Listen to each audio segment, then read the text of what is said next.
ನಮಸ್ಕಾರ ಎಲ್ಲರಿಗೂ welcome back to Sagar stories top 5 cricketing ಅಪ್ಡೇಟ್ಸ್ಗೆ ಸ್ವಾಗತ. ಮೊದಲನೇ ಅಪ್ಡೇಟು ನಮ್ಮ ಐ ಬಿ ಡಿವಿಲಿಯರ್ಸ್ ಅವ್ರು ಮಾತಾಡಿದರೆ RCB ಬಗ್ಗೆ. ಅವ್ರು ಹೇಳ್ತಾರೆ hopefully this season will be RCB's. ಯಾರು ಹೇಳ್ತಾರೋ ಬಿಡ್ತಾರೋ ಗೊತ್ತಿಲ್ಲ ಆಗೋರು. ನಾನಂತೂ ಹೇಳ್ತೀನಿ ಆ್ಯಂಡ್ ನಾನಂತೂ ಇರ್ತೀನಿ ಗ್ರೌಂಡಲ್ಲಿ. ನಾನು ಟ್ರೋಫಿ ಎತ್ತದನ್ನ ನಾನೇ ನೋಡಬೇಕು ಅಂದರೆ ಸಿಕ್ಕಾಪಟ್ಟೆ ಒಂದು ಇಮ್ಯಾಜಿನೇಷನ್ ಬಂದ್ಬಿಟ್ಟಿದ್ದಾರೆ ಆಲ್ರೆಡಿ. ಇವ್ರು ಮಾತ್ರ ಅಂತಲ್ಲ, ಎವ್ರಿ RCB ಫ್ಯಾನ್ಸ್ ಹೆಂಗೆ ಅಂದರೆ ಕನ್ಸಲ್ಲೂ ಕೂಡ RCB ಟ್ರೋಫಿ ಎತ್ತುತ್ತಾ ಇರೋದು ಬರ್ತಾ ಇದೆ ಎಲ್ಲರಿಗೂ. ಸೊ ಆ ರೇಂಜಿಗೆ ಡ್ರೀಮ್ ಕಂಡುಬಿಟ್ಟಿದ್ದೀವಿ ಈ ಸೀಸನು. ಸೊ ಈ ಸೀಸನು 18 ಸೀಸನ್ ಆಗಿರೋದ್ರಿಂದ ಸಿಕ್ಕಾಪಟ್ಟೆ ಸ್ಪೆಷಲ್ ಆಗಿದೆ. ಈ ಸೀಸನ್ ಹೊಡಿಲೇಬೇಕು ಅಂತ ಅನ್ಕೊಂಡಿದ್ದೀವಿ ಟ್ರೋಫಿನ. ನೋಡೋಣ, ಹಣೆ ಬರೋಕ್ಕೆ ಹೊಣೆ ಯಾರೋ ಅನ್ನೋ ಹತ್ರ ಆಗುತ್ತಾ ಅಥವಾ ಇಲ್ಲ ಆಗಿರೋ ಹಣೆ ಬರ್ದಲ್ಲಿ ಬರ್ದಿದ್ದೆ ಇದು ಅನ್ನೋ ಹತ್ರ ಆಗುತ್ತಾ ಅಂತ. ಅಪ್ಡೇಟ್ ಬಿಟ್ಟು ರವಿಚಂದ್ರನ್ ಅಶ್ವಿನ್ ಒಂದು ಸ್ಟೇಟ್ಮೆಂಟ್ ಆಗಿಬಿಟ್ಟಿದ್ದಾರೆ. ಅದೇನೋ ಗೊತ್ತಿಲ್ಲ ಆಗಿರೋ ಮುಂಬೈ ಇಂಡಿಯನ್ಸ್ಗೆ ಎಲ್ಲೆಲ್ಲಿಲ್ಲದೆ ಇರೋವಂಥ ಲಕ್ ಫ್ಯಾಕ್ಟ್ರ್ ಬಂದ್ಬಿಡುತ್ತೆ. ಎಲ್ಲೋ ಇಲ್ಲಿ ಗೇಮಲ್ಲೇ ಇರೋದಿಲ್ಲ. ಮುಂಬೈ ಇಂಡಿಯನ್ಸ್ ಒಂದೊಂದು ಟೈಮ್ ಹೆಂಗಾಗ್ತದೆ ಅಂತಂದರೆ ಸಡನ್ನಾಗಿ ಗೇಮಿಗೆ ಬಂದ್ಬಿಡ್ತಾರೆ, ಸಡನ್ನಾಗಿ ಗೆದ್ಬಿಡ್ತಾರೆ ಮ್ಯಾಚ್ನ. ಆ ಥರ ಆಗೋಗ್ಬಿಡುತ್ತೆ. ಅದು ಮುಂಬೈ ಇಂಡಿಯನ್ಸ್ ಮಾತ್ರ ನೋಡಿದ್ದೀನಿ ನಾನು 2018 ಕ್ಯಾಪ್ಟನ್ ಆಗಿದ್ದಾಗ ಪಂಜಾಬ್ ಕಿಂಗ್ಸ್ಗೆ ಕ್ಯಾಪ್ಟನ್ ಆಗಿದ್ದೆ. ಸೊ ಆ ಟೈಮಲ್ಲಿ ಗೇಮಲ್ಲೇ ಇಲ್ಲ, ಒಂದು ಗೇಮಲ್ಲಿ ಸೀನಲ್ಲೇ ಇರಲಿಲ್ಲ ಅವರು. ಸಡನ್ನಾಗಿ ಒಂದು ಬ್ರೇಕ್ ಆಗುತ್ತೆ, ಆಮೇಲೆ ಬರ್ತಾರೆ ಪೊಲಾರ್ಡು ಹಂಗೆ ಮಾಡ್ತಾರೆ ಹಿಂಗೆ ಮಾಡ್ತಾರೆ ಡಮಾಲ್ ಡಿಮಿಲ್ ಅಂತ ಏರಿಸ್ತಾರೆ, ಅವನ ಅಜ್ಜಿ ಮ್ಯಾಚ್ನಾಗ ಗೆದ್ಬಿಡ್ತಾರೆ. ನನಗೆ ಇನ್ನೂ ನಂಬೋಕ್ಕಾಗಲ್ಲ ಏನಕ್ಕೆ ಮುಂಬೈ ಇಂಡಿಯನ್ಸ್ಗೆ ಯಾವಾಗಲೂ ಈ ಥರ ಆಗುತ್ತೆ. ಲಕ್ ಫ್ಯಾಕ್ಟ್ರ್ ಮುಂಬೈ ಇಂಡಿಯನ್ಸ್ಗೆ ವರ್ಕೌಟ್ ಆಗುತ್ತೆ ಯಾವಾಗಲೂ ಅಂತ ಗೊತ್ತಾಗಲ್ಲ. ಅದು ಪ್ಲೇ ಆಫ್ಸ್ ಅಂತ ಬಂದಾಗಂತೂ ಕೇಳಂಗೇನೇ ಇಲ್ಲ. ಮುಂಬೈ ಇಂಡಿಯನ್ಸ್ ಪರವಾಗೇ ಆಗೋಗ್ಬಿಡುತ್ತೆ ಎಲ್ಲನೂ ಅನ್ನೋ ಥರ ಹೇಳಿದ್ರು. ಒಂಥರ ಇವರು ಇಂಡೈರೆಕ್ಟಾಗಿ ಏನಾದ್ರು ಫಿಕ್ಸಿಂಗ್ ಮಾಡ್ಕೊಂತಾರವ್ರು ಅಂತಾರನೇ ಹೇಳಿರೋದು. ನನಗೆ ಗೊತ್ತಿಲ್ಲ ಹೆಂಗೆ ಮುಂಬೈ ಇಂಡಿಯನ್ಸ್ ಅವ್ರಿಗೆ ಈ ಪಾರ್ಟಿ ಲಕ್ ಫ್ಯಾಕ್ಟ್ರ್ ಬರುತ್ತೆ ಅಂತ ಹೇಳಿದರೆ. ಸೊ ಈ ಸಲ ಏನಾದ್ರು ಮುಂಬೈ ಇಂಡಿಯನ್ಸ್ ಗೆದ್ಬಿಟ್ರು ಅಂತ ಅನ್ಕೊಳ್ಳಿ ಮತ್ತೆ ಸ್ಟಾರ್ಟ್ ಮಾಡ್ಕೊಂತಾರೆ ಎಲ್ಲ ಫ್ಯಾನ್ಸ್ಗಳೇ, ಇವರೆಲ್ಲ ಫಿಕ್ಸಿಂಗ್ ಅಂತ.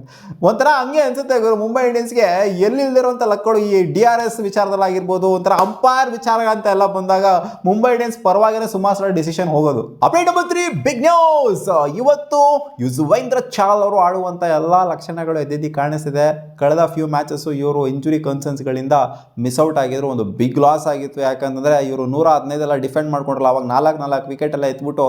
ಹೌದು, ಲಾಸ್ಟ್ ಮ್ಯಾಚ್ ಇವರು RCB ಮೇಲೆ ಇರಲಿಲ್ಲ, ಇವರು ಇದ್ದಿತ್ತು ಅಂದರೆ ಏನೋ ಡಿಫ್ರೆನ್ಸ್ ಆಗಿರೋದೇನೋ. ಯಾಕಂದರೆ 115 ಡಿಫೆಂಡ್ ಮಾಡ್ಕೊಂಡಂಥ ಮ್ಯಾಚಲ್ಲಿ ಇವರೇ 4 ವಿಕೆಟ್ ಎತ್ಬಿಟ್ಟು ಗೇಮ್ ಚೇಂಜ್ ಮಾಡಿದ್ದು. ಸೊ ಇವ್ರು ಡಿಫೆಂಡ್ ಮಾಡ್ಕೊಬೇಕಾದ್ರೆ ಯೂಸುಫ್ ಚಾಹಲ್ ಇರಬೇಕಾಗಿತ್ತು ಲಾಸ್ಟ್ ಮ್ಯಾಚಲ್ಲಿ, ಬಟ್ ಯೂಸುಫ್ ಚಾಹಲ್ನೇ ಮಿಸ್ ಔಟ್ ಆಗಿದ್ರು. ಈ ಮ್ಯಾಚ್ ಆಡುವಂಥ ಸಾಧ್ಯತೆ ಇದೆ ಅಂತ ಅಪ್ಡೇಟ್ ಇದೆ. ಇನ್ ಕೇಸ್ ಇವ್ರು ಆಡ್ತು ಅಂದರೆ ನನ್ನ ಪ್ರಕಾರ ಅಡಿಷನಲ್ ಬಲ ಅಂತೂ ಖಂಡಿತ ಪಂಜಾಬ್ ಕಿಂಗ್ಸ್ಗೆ ಬಂದೇ ಬರುತ್ತೆ. ಅಪ್ಡೇಟ್ ನಂಬರ್ 4 ಡೇವಿಡ್ ವಾರ್ನರ್ ಅವರು ಟ್ವೀಟ್ ಮಾಡಿದ್ದಾರೆ, ಮಗ ಯಾರಾಗ್ತಾರೆ IPL 2025 ಚಾಂಪಿಯನ್ಸ್ ಅಂತ RCB ಅಂತ ಡೇವಿಡ್ ವಾರ್ನರ್ ಪ್ರಿಡಿಕ್ಟ್ ಮಾಡ್ತಾ ಇದ್ದಾರೆ. ಯಾರು ಪ್ರಿಡಿಕ್ಟ್ ಮಾಡಿಲ್ಲ ಆಗಿರೋ ಎಲ್ಲರೂ ಪ್ರಿಡಿಕ್ಟ್ ಮಾಡ್ತಾರೆ. ಡಿವಿಲಿಯರ್ಸ್ ಪ್ರಿಡಿಕ್ಟ್ ಮಾಡ್ತಿದ್ದಾರೆ, ಈ ಕಡೆ ಡೇಲ್ ಸ್ಟೇನ್ ಪ್ರಿಡಿಕ್ಟ್ ಮಾಡ್ತಾ ಇದ್ದಾರೆ, ಇನ್ನು ಸಾಕಷ್ಟು ಶೇನ್ ವಾಟ್ಸನ್ ಪ್ರಿಡಿಕ್ಟ್ ಮಾಡ್ತಾ ಇದ್ದಾರೆ. RCB ಅಂತ ಬಾಯ್ ಬಡ್ಕೊಂತ ಇದ್ದಾರೆ ಎಲ್ಲ ex-RCB ಪ್ಲೇಯರ್ಸ್ಗಳು. ಡೇವಿಡ್ ವಾರ್ನರ್ನು ಕೂಡ RCB ಅಂತ ಅನ್ನಿಸ್ತು. ಇನ್ಫ್ಯಾಕ್ಟ್ ಡೇವಿಡ್ ವಾರ್ನರ್ಗೆ RCB ಆಡಬೇಕು ಅಂತಲೇ ಬಿಗ್ ಆಸೆ ಇತ್ತು, ಅದು ಅವ್ರಿಗೆ ಈಡೇರಿಲ್ಲ. And Josh Hazlewood player of the match ಆಗ್ತಾರೆ ಅನ್ನೋ ಥರ ಪ್ರಿಡಿಕ್ಟ್ ಮಾಡ್ತಾ ಇದ್ದಾರೆ ಅವರು. ಇನ್ನೊಂದು ಸ್ವಲ್ಪ ಜನ Virat Kohli player of the match ಆಗ್ತಾರೆ ಅಂತ. ಪ್ಲೇಯರ್ ಆಫ್ ದ ಮ್ಯಾಚ್ ಅವನ ಅಜ್ಜಿ ಬದನೆಕಾಯಿ ಬಿಟ್ಟಾಕಿ ಹೋಗೋರು RCB ಗೆದ್ದರೆ ಸಾಕು ಅಂತ RCB ಫ್ಯಾನ್ಸ್ಗಳು ಹೇಳ್ತಾರೆ. ನೋಡೋಣ, ಸಿಕ್ಕಾಪಟ್ಟೆ ಪ್ರಿಡಿಕ್ಷನ್ಸ್ಗಳೆಲ್ಲ ಬರ್ತಾ ಇದ್ದಾವೆ. RCB ಪರವಾಗಿನೇ ಯಾರೋ ಬೇರೆಯವ್ರಿಗೆ ಹೇಳ್ತಾರೆ ಅನ್ನೋ ಥರ ಸೀನ ತೋರಿಸ್ತಾ ಇಲ್ಲ. ಎಲ್ಲ RCB ಜಪ ಮಾಡ್ತಾವ್ರೆ.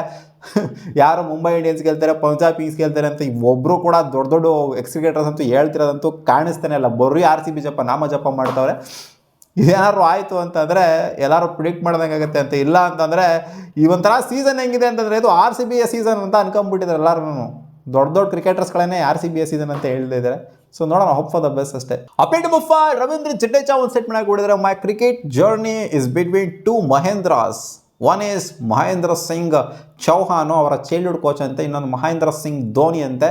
ಸೊ ಮಹೇಂದ್ರ ಸಿಂಗ್ ಚೌಹಾನು, ಮಹೇಂದ್ರ ಸಿಂಗ್ ಧೋನಿ ಇವೆರಡೇ ಮಹೇಂದ್ರಾಸು. ನನ್ನ ಕ್ರಿಕೆಟಿಂಗ್ ಜರ್ನಿ ಕಂಪ್ಲೀಟ್ ಆಗೋದಕ್ಕೆ ಸ್ಟಾರ್ಟಿಂದ ಹಿಡ್ಕೊಂಡು ಎಂಡ್ ಆಗೋರು ಕೂಡ ಎಂಡ್ ಆಗಿಲ್ಲ, ಇನ್ನು ಒಂಥರ ಫುಲ್ಫಿಲ್ ಆಗೋದಕ್ಕೆ ಈ ಇಬ್ಬರು ಮಹೇಂದ್ರಾಸಿಂದನೇ ಕಾರಣ ಅನ್ನೋ ಥರ ಹೇಳಿದರೆ.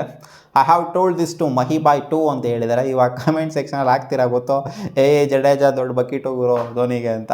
ಏನೋ ಹೋಗಿರೋ ಒಬ್ಬರನ್ನ ಐಡಲ್ ಆಗಿ ತೊಗೊತಾರೆ, ಒಬ್ಬರನ್ನ ಸಿಕ್ಕಾಪಟ್ಟೆ ಇಷ್ಟಪಡ್ತಾರೆ. ಅದಕ್ಕೆ ಬಕೆಟ್ ಅಂತ ಎಲ್ಲ ಹೇಳೋದಕ್ಕಾಗೋದಿಲ್ಲ. ಅದಕ್ಕೆ ಒಂಥರ ಏನು ಹೇಳ್ತಾರೆ, ಅದು ಅನ್ಕಂಡೀಷ್ನಲ್ ಆಗಿ ಇಷ್ಟಪಡೋದು. ಒಬ್ಬರು ಇಷ್ಟ ಅಂತ ಹೇಳ್ಕೊಳ್ಳೋದಿದೆಯಲ್ಲ, ಇವಾಗ ಇವ್ರು ಬಂದ್ಬಿಟ್ಟು ಹೇಳ್ಕೊಂತಾರೆ. ಅಂಬಟಿ ರಾಯುಡು ಬಂದ್ಬಿಟ್ಟು ಹಂಗೆ ಹೇಳ್ತಾರೆ, ಧೋನಿ ಅಂತ. ಅದು ಸಿಕ್ಕಾಪಟ್ಟೆ ಹೈಪರ್, ಎಲ್ಲ ಕಡೆ ಧೋನಿ ಅಂತಿರ್ತಾರೆ.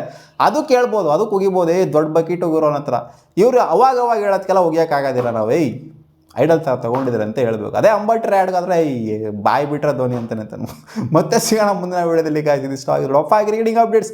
ನಿಮ್ಗೆ ಈ ವಿಡಿಯೋ ಇಷ್ಟ ಆಗಿತ್ತು ಅಂದರೆ ಒಂದು ಲೈಕ್ ಮಾಡಿ. ನಮ್ಮ ಯೂಟ್ಯೂಬ್ ಚಾನಲ್ ಸಬ್ಸ್ಕ್ರೈಬ್ ಆಗಿಲ್ಲ ಅಂದರೆ ಸಬ್ಸ್ಕ್ರೈಬ್ ಹಾಕೋಬೋದು ಗಾಯ್ಸ್.